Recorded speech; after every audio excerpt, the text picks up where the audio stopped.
eu vou estudar agora, fazer aqui a leitura do Beyond Cracking the Code Interview, capítulo 2, página 21. O que está quebrado sobre as entrevistas de programação? Esse capítulo, esse capítulo entra nas falhas sistêmicas das entrevistas técnicas, desde as questões ruins até os maus entrevistadores, os entrevistadores ruins, a aleatoriedade das entrevistas e o aumento na complexidade das entrevistas. Uma vez que você entende os desafios e que você aceita que o sistema é falho, você se torna apto a operar com ele e a vencer. E a fazer isso com confiança e integridade. Esse não é o trabalho que você vai fazer todo dia. Uma das críticas mais persistentes sobre as entrevistas técnicas é sobre a forma como a entrevista técnica está desconectada com o dia a dia do trabalho real.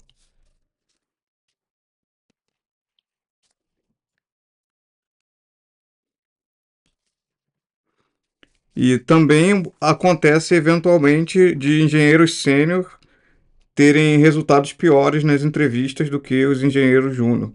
No vídeo de ontem, no vídeo anterior, eu já falei sobre isso, que é comum porque muitas vezes as questões da entrevista técnica são similares ao que estudantes aprendem na faculdade, nas disciplinas de algoritmo e estruturas de dados. E quem está mais próximo da faculdade, mais próximo do período de que estudou isso na faculdade, consegue se lembrar com mais facilidade do que um sênior que já se formou há vários anos e não revisou mais o conteúdo de algoritmo e estruturas de dados. Por isso que os desenvolvedores sênior, quando vão procurar vagas com salários mais altos, eles têm que voltar para estudar algoritmo, estudar estruturas de dados e se preparar para passar em desafio do tipo do LeetCode.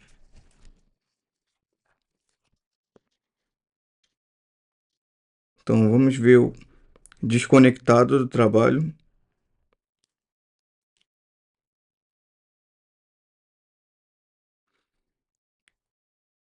E aqui fala também, oferecendo novamente a fazer o mock interview, que é uma entrevista simulada para o pessoal praticar para as entrevistas, no interviewing.io. E dizendo aqui que também acontece, nos dados que eles têm, também acontece de engenheiros júnior obterem performance melhor do que os sênior.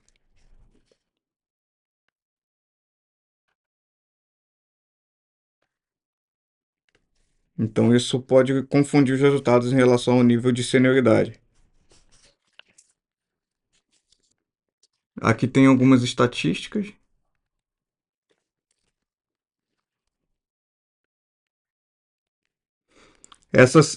Esse primeiro gráfico são as estatísticas de performance na primeira entrevista por nível de senioridade.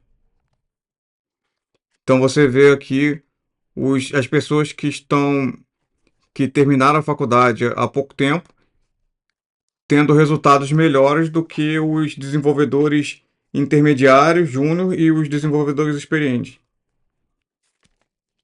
Por esse motivo que eu falei.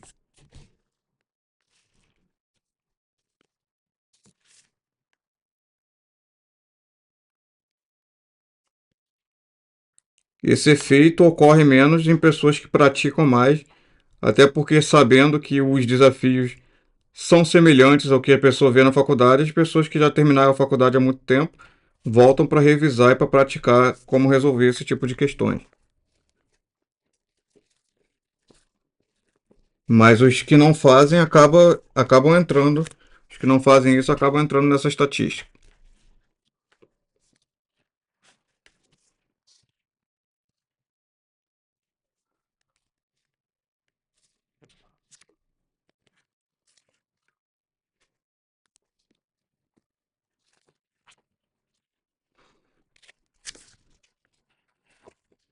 Lembrando que essa pesquisa que ela fez foi feita nos Estados Unidos, em faculdades americanas. Não quer dizer que nas faculdades que tem aqui no Brasil o resultado seria o mesmo.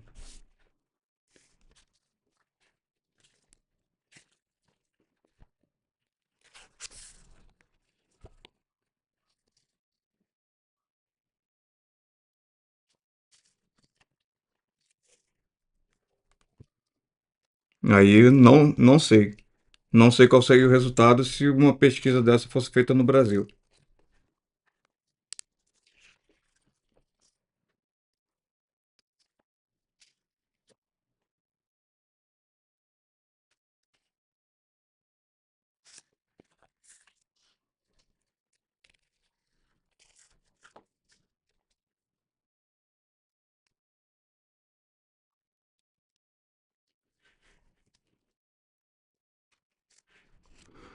Então aqui, questões ruins e memorização sobre entendimento. Então que fala que as questões são muito acadêmicas e obscuras, que você provavelmente nunca vai precisar inverter uma árvore binária no teu trabalho, mas é uma questão comum em entrevistas. E aí questões ruins que requerem um momento de genialidade para conseguir resolver a questão e que muitas vezes nem mesmo os melhores desenvolvedores conseguem isso. Acaba dependendo da sorte. Também aqui um outro problema das entrevistas é muita memorização. É muita memorização. Tem pessoas que passam na entrevista simplesmente porque memorizaram algumas questões e deram a sorte da questão perguntada ser exatamente a questão que a pessoa memorizou. E isso não mede de fato a capacidade de memorização de uma pessoa, não mede de fato a capacidade de resolução de problemas num cenário real. A pessoa pode simplesmente ser muito bom em memorizar, pode simplesmente conhecer alguma técnica de memorização e não ter habilidade técnica nenhuma, e a pessoa que tem habilidade de memorização vai passar na frente se memorizar as respostas. Eu até conheço uma técnica de memorização, mas eu vou deixar para falar em outro vídeo. Eu até falei uma vez aquela técnica para decorar todos os padrões de projeto. Para caso você receba alguma pergunta, padrões de projeto, princípios SOLID, padrões arquiteturais. Mas deixa isso para um outro vídeo.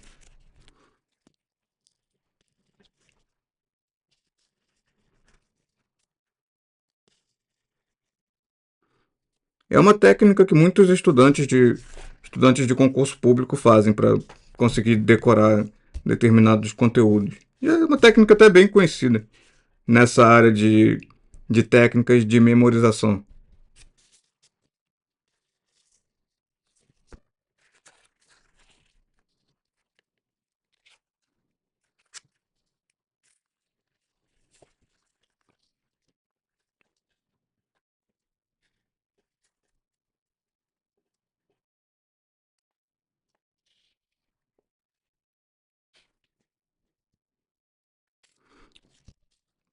Nós concordamos com esses pontos. Escrito aqui.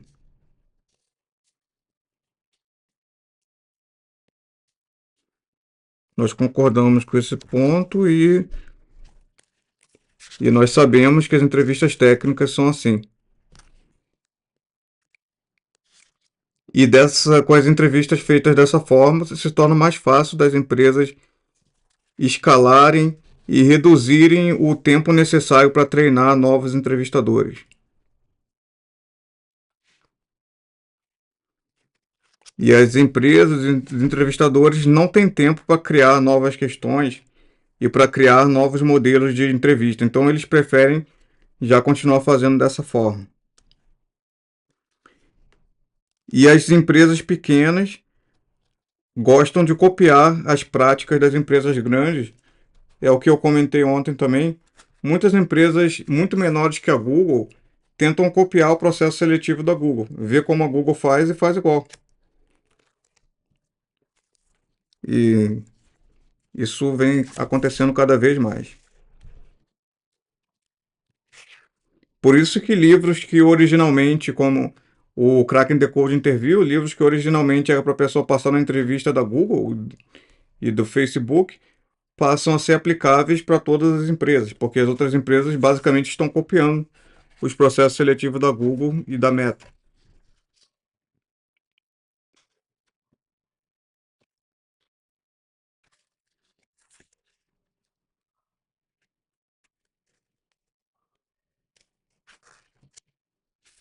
Que fala mais um pouco das questões sobre as questões de algoritmo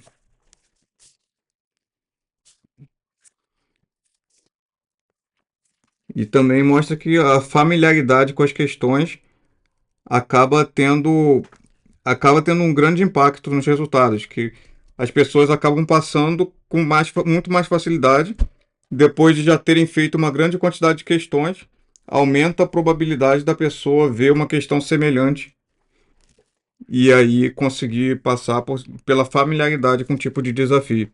Por isso que o pessoal fica fazendo muitas questões, muitos desafios do Elite Code, para quando vê um desafio semelhante em alguma entrevista, a pessoa já vai estar mais familiar com aquilo e tem maior chance de passar.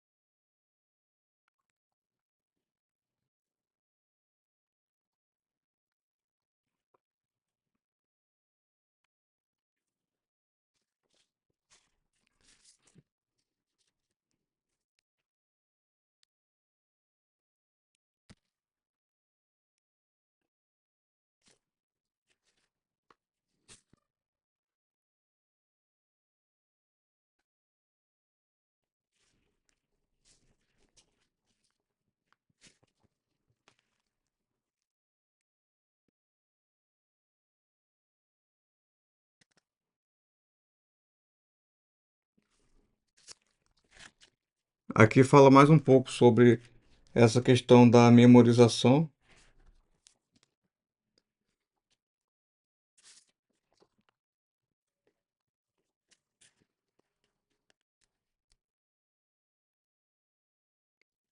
que as pessoas que têm realmente a habilidade de pensar como um desenvolvedor de software acabam competindo com os memorizadores.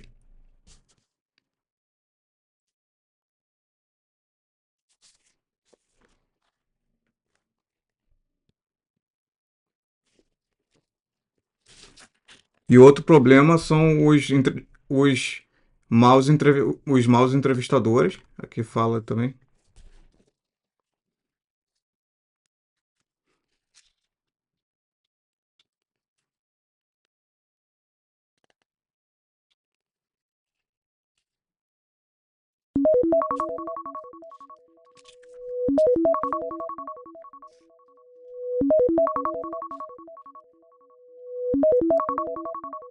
Próximo tópico que eu planejei estudar hoje é certificação AWS.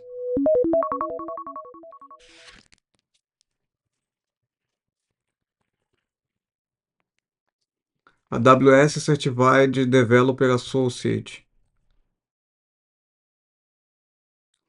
Curso da Udemy.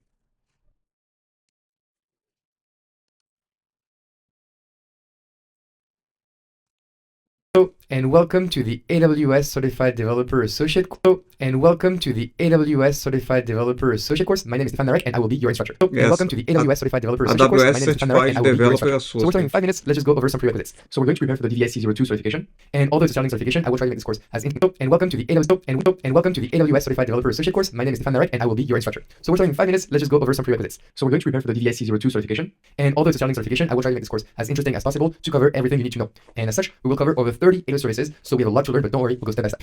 Even if you're an IT or an MS beginner, you're welcome, but take your time, it's not a race, and go with me with the hands on. You don't need to be a developer to pass the developer exam, but it definitely helps you have some. Até esqueci de dar uma pausa aqui no vídeo, porque faço a gravação.